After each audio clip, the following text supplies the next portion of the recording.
Last year, they made $200 billion in the midst of a global energy crisis. I think it's outrageous. Why? They invested too little of that profit to increase domestic production. And when I talk to a couple of them, they say, we're afraid you're going to shut down all the oil wells and all the... It would extend federal benefits set to expire in just a week. ABC Action News reporter McKenna King tells us what's happening with that bill right now.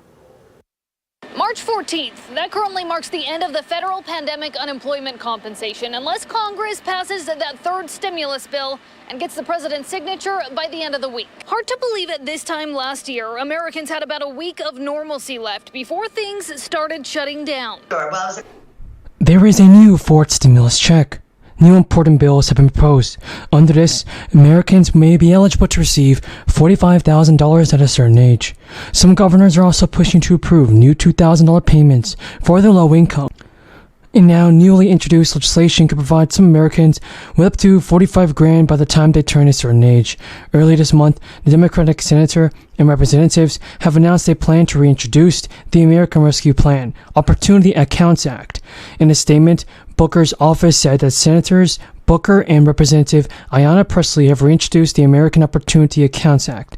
This is legislation that will create a federally funded savings account for every child in order to make sure that economic opportunity is a birthright for everybody. The reintroduction of this bill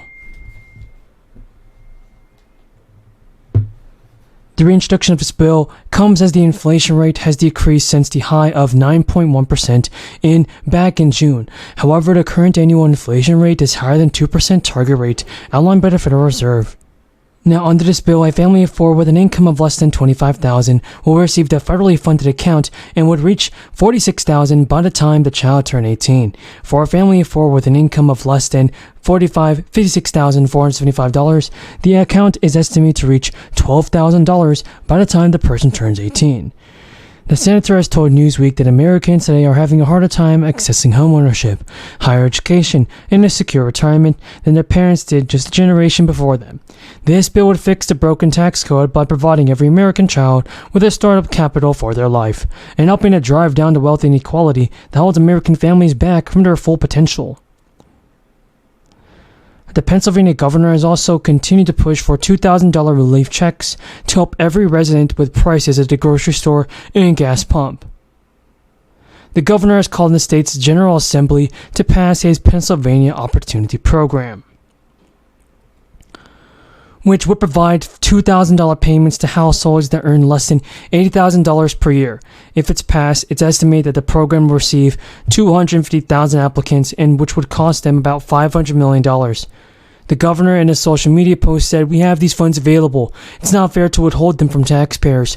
Wolf also noted that the state budget has $15 billion in funds available. The program was introduced as part of the budget proposal but removed during negotiations. He's now calling on state lawmakers to act on delivering the inflationary relief. The governor has also said this money will make a life-changing difference for families and communities across the Commonwealth, providing a much-needed buffer against prices that are artificially and temporarily higher due to inflation.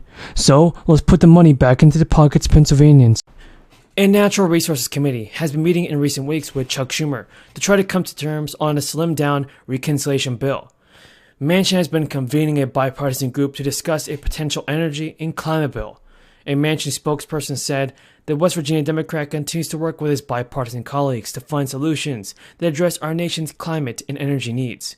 The Council of Economic Advisors has actually told CNBC that the Build Back Better bill was smart economic policy during a discussion about inflation and whether a recession was inevitable. She said she was on board with the administration's original claims that inflation was only transitory and is going to last and won't last forever. President Biden told reporters that there was nothing inevitable about a recession, and the Council of Economic Advisors chair further added that Biden was focusing on lowering gas prices in the short term. Folks, we have a ton of news about the fourth stimulus check, Social Security benefits, SSI and SSDI.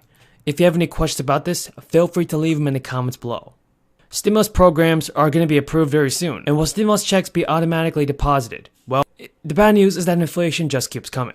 At more than 9% year on year, it has not been this high since 1980. There have also never been so many inflation surprises, where the data have come in higher than economists have forecast. This in turn is taking a heavy toll on the economy and financial markets. Central banks are raising interest rates, crushing equities, and consumer confidence in many places is lower than ever. But with paychecks stretched, budgets strained, and interest rate on the rise, there is still government help available. Temporary assistance for needy families is a major public assistance program that's federally funded and run by the states. How much you receive depends on the state. In Oklahoma, the max amount for an adult and 2 children can receive through cash assistance program is around $300 a month. A family of 3 in Washington state, assuming they have no other income, will get about $650 a month. If you're unable to pay your rent or utilities and believe you're in danger of eviction, the U.S. Treasury's Emergency Rental Assistance Program may also help. The program began back in the early days of the crisis and is still operating in many states. And now New Jersey is opening a state rental assistance lottery for nearly 2 weeks in July for low-income elderly residents and people. And also, if you're struggling to pay your heating or cooling costs, there is another program that could help. The Department of Health and Human Services oversees the Low-Income Home Energy Assistance Program, although each state decides whether a household is eligible for a cash grant. But anyone who is already enrolled in a program like SNAP has a chance of being automatically eligible. The first 2 stimulus checks have come and gone, everybody, but a third EIP payment worth $1,400 is still up for grabs if you haven't received it yet. In the last week or so, we've seen hedge funds, crypto lenders pursuing, or at least reportedly pursuing, bankruptcy processes. Others in the ecosystem potentially pursuing fire sales. The fallout from the crypto collapse appears to be here. My question to you, though, is what inning of pain do you think we are in? Is this just kind of all that's going to happen and then things will rebound, or do you think there's more fallout to come? Yeah, great question.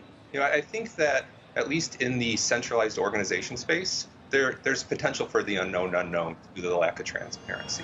But that's not too dissimilar from the TradFi markets. So I think there is the possibility to see additional insolvencies trickle out as the dust settles, but it seems that we found some stability. You contrast that with the DeFi space, and you start to look at the on-chain lending world, where ETH-backed loans are in a much healthier spot. The concentration of liquidation for Ethereum-backed loans is somewhere in the range of $600 to $700 for Ethereum price right now, which is in a fairly healthy spot. It's about 40% lower than where prices are today. So what the important point to remember, though, is that these lessons are lessons that we've learned from the TradFi markets. Just like DRW, our parent company, took down some of the Lehman portfolios during their bankruptcy, we're seeing market participants recognizing Cumberland's ability to liquidate the collateral that they have. And as a result of having that liquidity backstop, the market just starts to become more confident in its ability to weather the storm and find that baseline. So while we might still be kind of in the midst of, say, inning 7 or 8 of this,